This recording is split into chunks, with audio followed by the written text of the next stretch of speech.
Till now we have discussed how we used to measure the time and nowadays how we get the time, on what principle the clock works. Also we have seen various units of time and speed. Today we are going to discuss how can we measure the speed.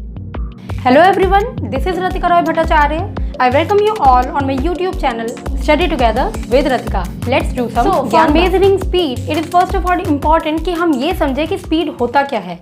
आपको पता है speed का एक general formula होता है, लेकिन पहले without formula हम एक जनरल वे में अगर समझे, हम किसी को देख के बोल पाते हैं कि हाँ वो तेज़ दौड़ रहा है या ये धीरे दौड़ रहा है. वो नॉर्मल हम कैसे देख के बोल पाते हैं? फॉर एग्जांपल इन दोनों इमेजेस को देखिए आप. फर्स्ट इमेज में टाइगर कुछ डिस्टेंस कवर करता है कुछ पर्टिकुलर टाइम में, वेयर एज ये टॉर्टोइस सेम टाइम में काफ़ी कम डिस्टेंस कवर कर पाता है. इसी से हम बता पाते हैं कि speed of tiger is more than the speed of tortoise. तो स्पीड को निकालने के लिए हम सिंपल से एक एक्टिविटी देखेंगे जो कि आप लोगों की एनसीईआरटी की टेक्स्ट बुक में भी गिवन है. तो ये इमेज आप देख सकते हैं जो कि शो कर रहा है एक बॉय बैठा हुआ है and he is rolling the ball.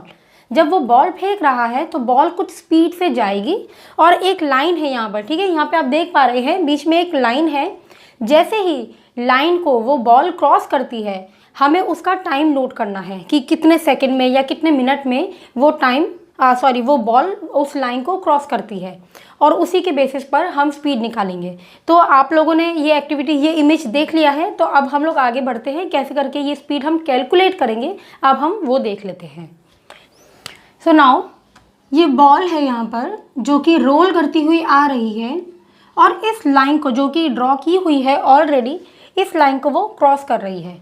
जिस पॉइंट पर वो इस लाइन को क्रॉस करेगी वो टाइम हम लोगों को नोट कर लेना है, ठीक है. चाहे वो मिनट हो, सेकंड्स हो, सब कुछ हमें नोट करना है. तो फॉर एग्जांपल ये क्रॉस करती है इस लाइन को और ये इतना डिस्टेंस ट्रेवल करके यहाँ पर आके रेस्ट पे आ जाती है, मीन्स इट स्टॉप्स हियर, ठीक है. तो अब जो टाइम हमने यहाँ पे नोट करना है वो हम with the help of stop watch भी यूज़ कर सकते हैं, या हम मोबाइल में अलग अलग एप्लीकेशंस भी होती हैं हम उसको भी यूज़ कर सकते हैं. क्योंकि जो नॉर्मल घड़ी होगी वो हमें टाइम बताएगी, एग्जैक्ट बताएगी, लेकिन आवर्स और मिनट्स का बताएगी. सेकेंड्स का बताने में थोड़ी सी हमको प्रॉब्लम हो सकती है. So we can use a stop watch. For example 4:10 and 15 seconds पर इस बॉल ने इस लाइन को क्रॉस किया है, ठीक है.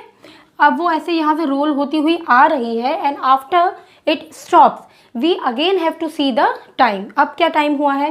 फॉर एग्जांपल यहाँ पर बचते हैं 4, 11 एंड 15. हमने सेम ही सेकंड्स रख लिया है, ठीक है. तो ये हमारा टाइम आ गया है. वो कैसे अभी निकालेंगे मैं अभी आपको समझाती हूँ. इसके बाद आपको पता है speed equals to distance upon time.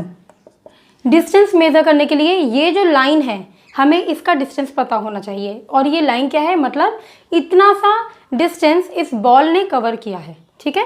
तो इसको मेज़र करने के लिए we can use a thread also and we can also use the scale, ठीक है. फॉर एग्जाम्पल ये जो डिस्टेंस है ये है 8 मीटर्स, ठीक है. ऐसा हम एज्यूम कर रहे हैं कि ये जो डिस्टेंस है ये है 8 मीटर्स. तो 8 मीटर हमने डिस्टेंस रख लिया है. आपको अब यहाँ पे दिखाई दे रहा है सेकंड्स तो हमारा सेम ही है, ठीक है. मिनट 11 है, यहाँ पे 10 है. इसका मतलब 11 से जब हम 10 माइनस करेंगे तो 1 मिनट आता है.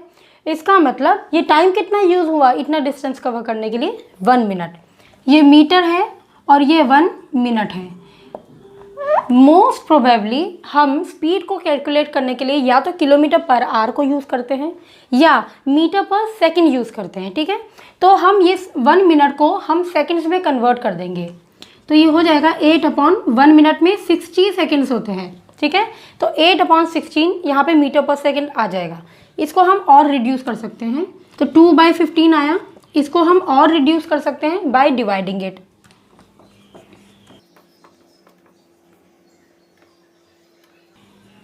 तो ये 0.133 आता रहेगा. तो हम इसको 0.13 मीटर पर सेकेंड करके ये हमारा स्पीड आ गया है इस बॉल का. मीन्स इसने 0.13 मीटर पर सेकेंड की स्पीड से चला है टू कवर दिस डिस्टेंस. इतनी सी आई होप आप लोगों को बात समझ में आई होगी कि आपने किस तरीके से इसका स्पीड निकाला है।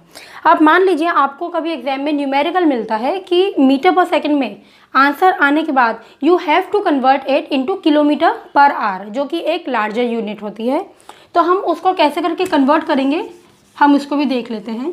तो ये एक जनरल फॉर्मूला होता है जिससे हमें कन्वर्जन करना थोड़ा ईजी हो जाता है, ठीक है। तो इसमें बताती हूँ मैं, किलोमीटर पर आवर को हमें अगर मीटर पर सेकंड में कन्वर्ट करना है तो जो भी नंबर हमें गिवन है हम उसको डायरेक्टली मल्टीप्लाई कर देते हैं 5/18 से, ठीक है। इन केस मीटर पर सेकंड से हमें किलोमीटर पर आवर में जाना है तो हम क्या करेंगे, मल्टीप्लाई कर देंगे इसके रिवर्स से, दैट इज 18/5 से, ठीक है। अभी इसका क्या कंसेप्ट है वो भी मैं आपको एक बार समझा देती हूँ। मान लीजिए 1 किलोमीटर पर आवर को हमें कन्वर्ट करना है मीटर पर सेकंड में, ठीक है। मीटर पर सेकंड में हमें कन्वर्ट करना है तो हम ये देखेंगे 1 किलोमीटर में कितने मीटर्स होते हैं, ऑब्वियसली 1000 मीटर्स होते हैं, हमें पता ही है ये वाली बात। अब 1 आवर में कितने सेकंड्स होते हैं हम ये देखेंगे, 1 आवर में 60 मिनट्स होते हैं और 1 मिनट में 60 सेकंड्स होते हैं, ठीक है। तो 1 आवर में कितने सेकंड हो गए, दिस इंटू दिस माने 3600 सेकेंड्स। तो 1 आवर में 3600 सेकेंड्स होते हैं, तो हमने यहाँ पे लिख दिया 3600, 00 से 00 कट हो गया है, 2 5 एंड 2 18 तो 5/18 आ गया है।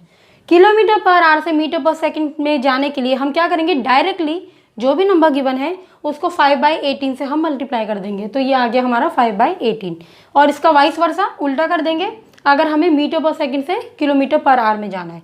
यहाँ पे हमारे पास है 0.13 मीटर पर सेकंड।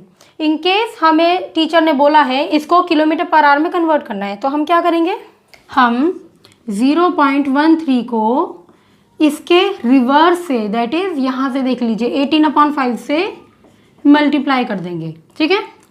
अब पॉइंट रिमूव करने के लिए हम नीचे 2 0 लगाएंगे। अब आप डायरेक्ट भी कर सकते हैं इसको, तो डायरेक्ट मल्टीप्लाई करके आता है ये 234/500, इतना आंसर आया है। आप चाहे तो इसको और डेसिमल में निकाल सकते हैं, ठीक है, क्योंकि ये प्रॉपर फ्रैक्शन है इसलिए इसका मिक्स्ड आंसर नहीं आ सकता है, इसलिए आप इसको ऐसे भी रहने दे सकते हैं, ये डेसिमल में भी आंसर निकाल सकते हैं, ठीक है। तो हमने यहाँ पे देखा किस तरीके से हम स्पीड को कैलकुलेट करते हैं, किस तरीके से किसी भी नंबर को हम कन्वर्ट करते हैं, ठीक है। इस वीडियो में इतना ही था। नेक्स्ट वीडियो में हम लोग डिस्कस करेंगे किस तरीके से हम डिस्टेंस टाइम ग्राफ बनाते हैं।